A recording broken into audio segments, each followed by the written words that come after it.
Et coucou, c'est Chérinette. On se retrouve aujourd'hui pour parler art-thérapie.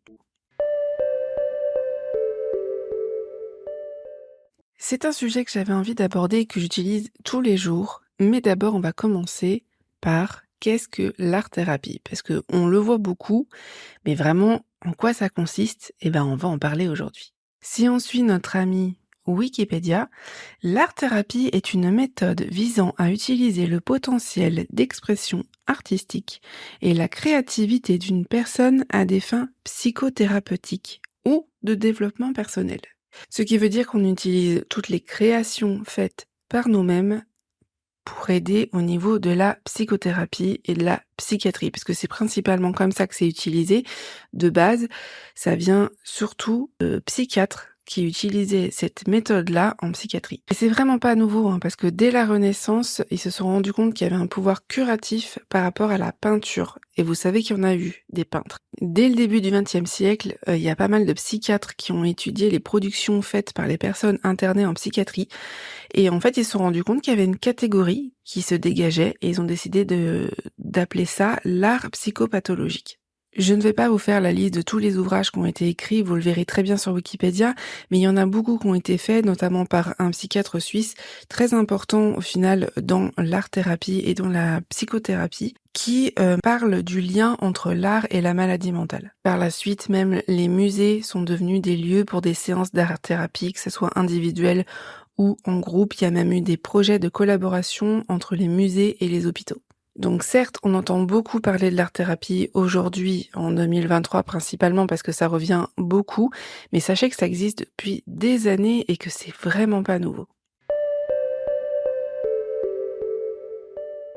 Quelles sont les différentes méthodes utilisées en art-thérapie? Eh bien, il y en a pas mal. Il y a la peinture, l'argile pour ses propriétés sensorielles, le collage, la vidéo, puisque ça a une médiation thérapeutique, la clown-thérapie. Celui-là, j'avoue, je m'y attendais pas quand je l'ai vu sur Wikipédia, j'étais assez surprise, mais apparemment, ça aide à vivre et agir dans l'instant présent, accepter ses émotions quelles qu'elles soient, être libre corps et âme au-delà des conventions sociales les plus ancrées et être prêt à se nourrir de ses échecs. Et puis bien sûr, par la suite, ça s'est modernisé et aujourd'hui, comme moi je vous en parle régulièrement sur ma chaîne YouTube et vous allez en voir ici aussi, nous avons le diamant painting, le point de croix, le coloriage, le bricolage, le pixel hobby, la couture, bref, il y en a quand même beaucoup aujourd'hui de loisirs qui peuvent vraiment vous aider à vous sentir mieux au quotidien.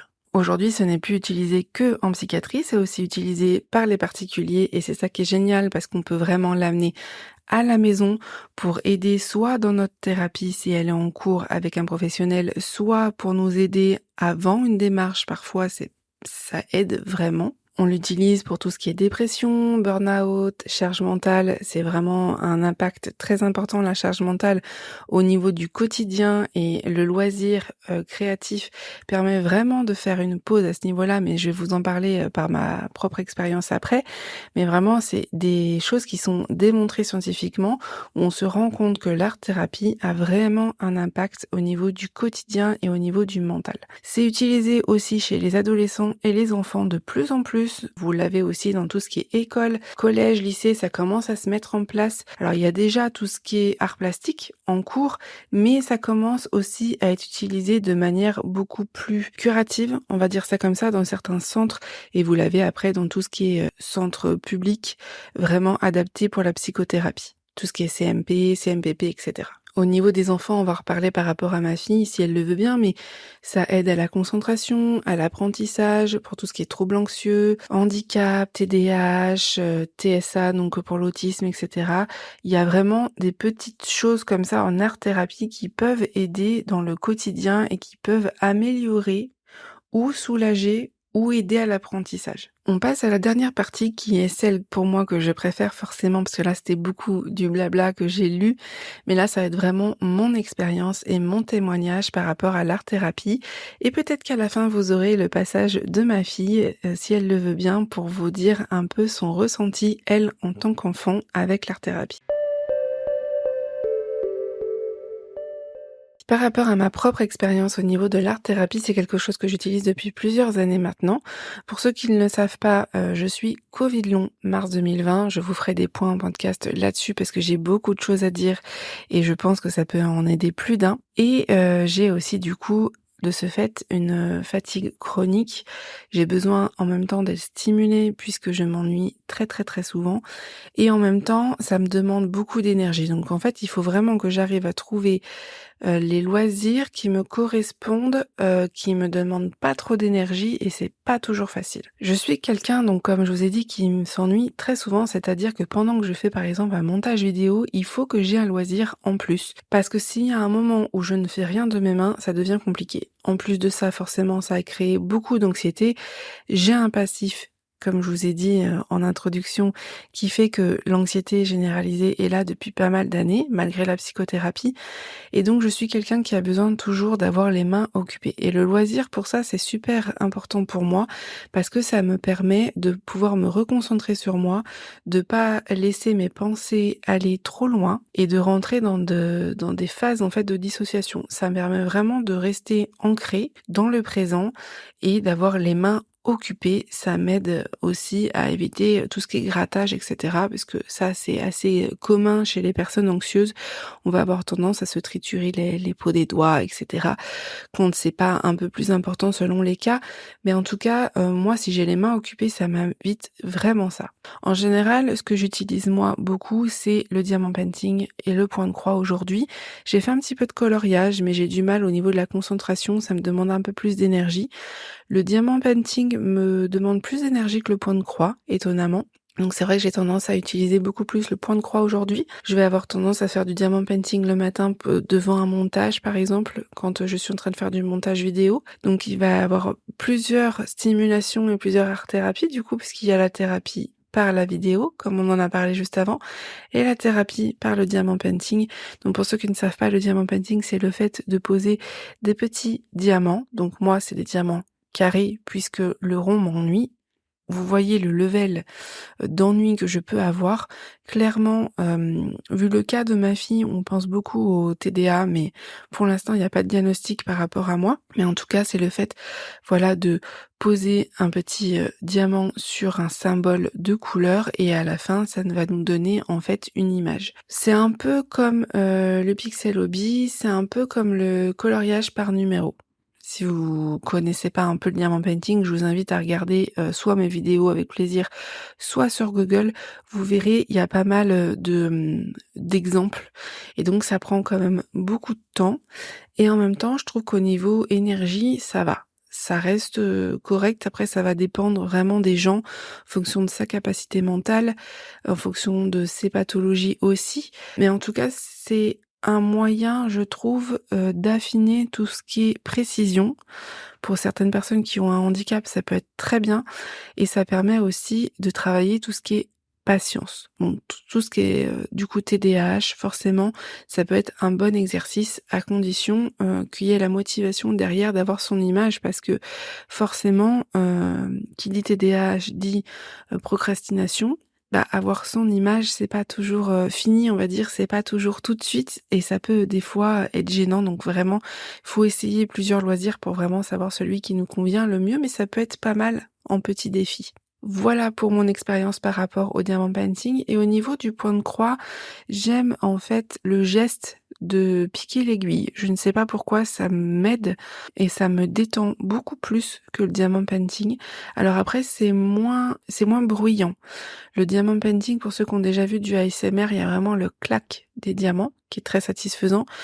Mais le point de croix, c'est beaucoup plus doux comme son. Et certaines fois, quand pour les personnes qui ont une hypersensibilité sensorielle ou pas d'ailleurs, pour ceux qui sont un peu sensibles au niveau auditif, ça peut être gênant, le bruit du diamant painting et du clac, avec vraiment le diamant qui se colle, heu, à la feuille. Donc c'est vrai que le point de croix, c'est beaucoup plus reposant et puis le geste n'est pas le même. Par contre, c'est beaucoup plus long. Donc le résultat, on ne va pas l'avoir tout de suite. C'est ce qu'il faut savoir. Au niveau de mon anxiété, je vois vraiment que ça m'aide, ça me permet vraiment de libérer mon esprit. de me consacrer sur ce que je suis en train de faire, sur la case que je suis en train de broder ou de diamanter, sur le projet que j'ai envie de faire. Ça m'aide aussi puisque du coup, ça m'aide à être créatif, puisque moi je suis quelqu'un qui aime améliorer, chaque chose que je fais et mettre ma patte dedans. Donc en fait, je vais changer les couleurs, mettre des fils métallisés, mettre des perles et cetera pour amener un peu plus de créativité et le fait d'avoir la réflexion, ça me permet aussi de gérer l'ennui que je peux avoir à la maison. Puisque, je travaille de la maison, puisque je suis parent aidant et forcément, il y a des moments, quand ma fille est à l'école, où je me retrouve «sans rien faire» entre guillemets, puisque bon, faut que je gère tout de l'administratif, mais c'est des moments, en fait, que je consacre aussi à moi et à l'art-thérapie, puisque ça me permet de pouvoir me créer un moment où je souffle et pouvoir enchaîner après avec ma vie de maman. Après, je suis quelqu'un qui change très vite, d'activité, c'est-à-dire que, je vais avoir du mal à rester sur le même projet. C'est vrai que vous pouvez voir, si vous suivez ma chaîne YouTube, que j'ai beaucoup de projets en cours parce que j'ai besoin d'alterner, sinon, si je m'ennuie, je m'en dégoûte, en fait. C'est vraiment ce besoin que j'ai de commencer des nouveaux projets, avoir des nouveaux projets créatifs. C'est pareil pour les vidéos d'ailleurs, même si ça fait 1 an maintenant que je suis sur ma chaîne et que je suis toujours aussi, hypée pour le faire et aussi contente, ça me fait toujours autant de bien. C'est vrai que j'ai besoin d'amener un petit peu de nouveauté et d'améliorer, d'être toujours dans la recherche parce que j'ai ce côté aussi intellectuel qui fait que j'ai besoin d'aller dans la recherche, j'ai besoin d'aller dans d'aller vraiment au plus profond du sujet. Vous voyez? C'est-à-dire que quand je parle de diamant painting, je pourrais vous en parler des heures parce que je sais comment ça se crée, je sais qui le fait, comment, pourquoi. Voilà, j'ai besoin d'aller dans cette réflexion-là et c'est ça pour tous les sujets. Voilà, ça c'est le côté très HPI. Alors j'ai pas été testée HPI, mais ma fille oui, et c'est la 6e de la famille, donc bon, sans prétention, parce que c'est pas du tout une prétention d'être HPI, je vous le dis. Je sais que dans la famille, on a cette curiosité, on va dire, qui fait que on a tendance à avoir envie d'aller plus loin que ce qu'on voit au premier abord. Et contrairement à ce qu'on peut penser, c'est quelque chose qui peut être très, très, très fatigant d'être tout le temps dans la réflexion, d'être tout le temps dans les pensées, vraiment tout le temps dans la recherche permanente de stimulation. C'est très, très fatigant et donc me concentrer sur un projet, ça me permet vraiment de hop, stop, on canalise, on ne fait que ça. J'ai parfois du mal à, débuter ce projet, que j'ai très envie de faire, mais j'ai parfois du mal, en fait, à me dire: «Allez, je fais quelque chose de mes mains, j'arrête de scroller sur le téléphone, je me concentre que sur ça». Parce que du coup, ça me demande vraiment un lâcher prise et de me fixer des barrières pour ne faire que ça. Et en général, je fais ça pendant 10 minutes, 5-10 minutes, et je fais autre chose. Ma fille, c'est la même chose, on va en parler juste après. Elle a les mêmes soucis que moi et c'est très familial. On passe au témoignage de ma fille, donc qui a 9 ans. Elle a accepté du coup de participer à ce podcast. Comme vous allez pouvoir voir, elle est au courant de comment ça se passe, etc. Elle avait très très très envie de participer au podcast de maman. Voilà, vous n'allez entendre que sa voix, donc ça pose pas trop de problèmes. Je vais lui poser quelques questions, comme ça du coup on va voir ses réponses. Mais pour vous donner un petit peu un contexte, même si j'en ai pas encore déjà parlé ici, j'en ai sûrement déjà parlé sur YouTube, ma fille a été diagnostiquée donc trouble anxieux généralisé. Donc pour rappel, elle a 9 ans comme je vous ai dit. Elle a une hypersensibilité sensorielle sur 5 sens, donc pour ceux qui pourraient être intéressés, puisque je vais faire des podcasts là-dessus, elle est hypersensible sur le côté auditif, tactile, oral, tibulaire et viscéral. Un petit peu visuel, mais ça va encore, ça reste tolérable, c'est surtout au niveau de la lumière qui la gêne. Et elle a, on pense, un trouble de la communication sociale, donc un trouble de la pragmatique. Voilà, donc ça fait pas mal de choses pour un petit bout comme ça de 9 ans. On a fait tous les tests par rapport à l'autisme, elle a la limite, mais apparemment le diagnostic est négatif, donc à ce niveau-là, voilà. Par contre, au niveau du TDA, il n'y a pas encore, d'affirmation sur le fait que c'en est pas un. En tout cas, elle a vraiment toutes les caractéristiques et plein de troubles différents qui font que dans le quotidien, il y a des difficultés et il y a surtout beaucoup d'ennuis de procrastination, de manque du coup de motivation à faire les choses et elle a aussi quelques soucis de coordination, donc j'essaye d'utiliser l'art-thérapie pour elle, mais vous allez voir que c'est pas forcément évident. Je lui laisse la parole. Alors, on se retrouve avec Amy. voilà, ma fille, comme je vous ai dit. Et donc, je vais lui poser quelques questions, ça va pas durer très très longtemps. Alors, quel loisir fais-tu? Qu'est-ce que tu fais comme loisir? Du dessin, parfois de la peinture, et voilà. Est-ce que tu fais du diamant painting? Oui, du point de croix aussi. Du point de croix? Oui, Est-ce que tu aimes en faire? oui, Oui. Est-ce que tu en fais souvent? non, Pourquoi? parce que je me lasse vite. Parce que tu te lasses vite. D'accord. Et comment ça se fait que tu te lasses vite? Est-ce que tu sais? Non, je sais pas. Est-ce que ça t'ennuie? Est-ce Non, que ça m'ennuie pas. juste t'as envie de faire autre chose après? Oui. OK. T'en fais à peu près combien de fois par semaine? sais? 2-3 fois. 2-3 fois. Combien de temps? Est-ce que tu sais? Le max que tu peux tenir, c'est combien de temps? Une demi-heure. 1/2 heure. Sur quoi? T'arrives à le mieux tenir? Le diamant painting. Le diamant painting?